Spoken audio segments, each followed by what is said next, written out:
ارشاد فرمایا کہ اللہ تعالیٰ کا جب ذکر ہو تو ان کے دل اللہ تعالیٰ سے ڈر جاتے ہیں، اور جب ان پر اس کی آیتیں پڑھی جاتی ہیں تو ایمان ان کا ترقی پاتا ہے اور وہ اپنے رب پر بھروسہ کرتے ہیں۔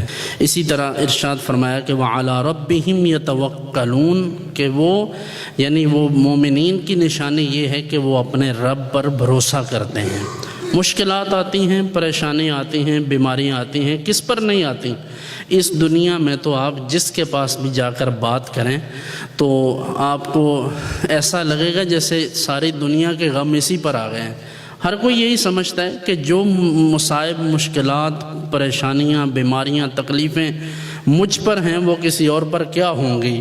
حضور رحمت دو عالم صلی اللہ علیہ وآلہ وسلم نے ارشاد فرمایا کہ سب سے بڑھ کر مشکلات نبیوں پر آتی ہیں۔ تو اللہ کے نبیوں کو دیکھیں، ان کے قصے سنیں۔ حضرت سیدنا شعیب علیہ السلام اللہ تعالیٰ کی محبت میں روتے تھے، اور اتنا روئے کہ نابینا ہو گئے، اور پھر اللہ تعالیٰ نے دوبارہ آنکھیں عطا فرمائیں، پھر اللہ کی بارگاہ میں روتے رہے، اتنا روئے کہ پھر ان کی بینائی چلی گئی، پھر دوبارہ آنکھیں ملیں، تیسری دفعہ بھی یہی حال ہوا کہ رو رو کر آنکھیں چلی گئیں۔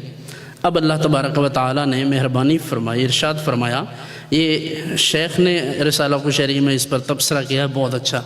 تو کہتے ہیں حضرت سیدنا شعیب علیہ السلام کو پھر اللہ تبارک و تعالیٰ نے فرمایا کہ تم کیوں روتے ہو؟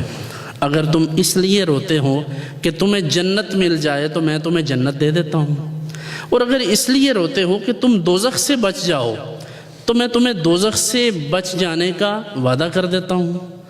عرض کی مالک، نہ تو میں جنت کے شوق میں رو رہا ہوں نہ دوزخ سے ڈرتے ہوئے، میں صرف تیری ملاقات کا مشتاق ہوں کہ میں کب تیری زیارت کروں۔ اس پر تبصرہ کیا ہے ہمارے علماء نے کہ اس کا مطلب یہ نہیں ہے کہ ہم جنت کی طلب نہ کریں، ہم دوزخ سے پناہ نہ مانگیں، اس لیے کہ آقا کونین صلی اللہ علیہ وآلہ وسلم نے متعدد مقامات پر ہمیں جنت کی ترغیب دی ہے، اور حضور صلی اللہ علیہ وسلم نے اللہ سے جنت مانگی ہے، اور حضور علیہ السلام نے ہی ہمیں یہ بتایا ہے کہ ہم جہنم سے بھی اللہ تعالیٰ کی پناہ مانگیں۔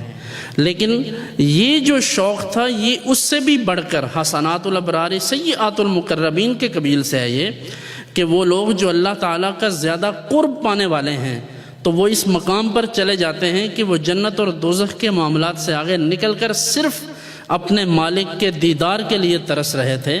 تو اللہ تبارک و تعالیٰ نے ان کے اس رونے کا، یہ جو وہ روئے تھے شعیب علیہ السلام اللہ کی بارگاہ میں، تو اس کا یہ کریڈٹ دیا ان کو کہ حضرت موسیٰ کلیم اللہ علیہ نبینا وعلیہ السلام جیسی شخصیت، سورہ قصص میں 20ویں پارے میں اللہ تعالیٰ نے اس کا مفصل ذکر فرمایا ہے کہ موسیٰ علیہ السلام جیسا نبی برگزیدہ اللہ کا کلیم حضرت شعیب علیہ السلام کی خدمت میں 10 سال رہے، اور ان کی خدمت کرتے رہے، اور انہی کی ایک صاحبزادی سے انہوں نے نکاح بھی فرمایا۔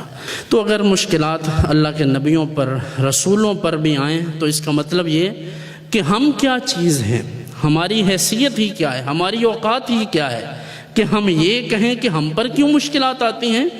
بس ایک ہی حل ہے کہ میاں صاحب نے کہا تھا کہ لسیدہ کی زور محمد نس جانا یا رونا۔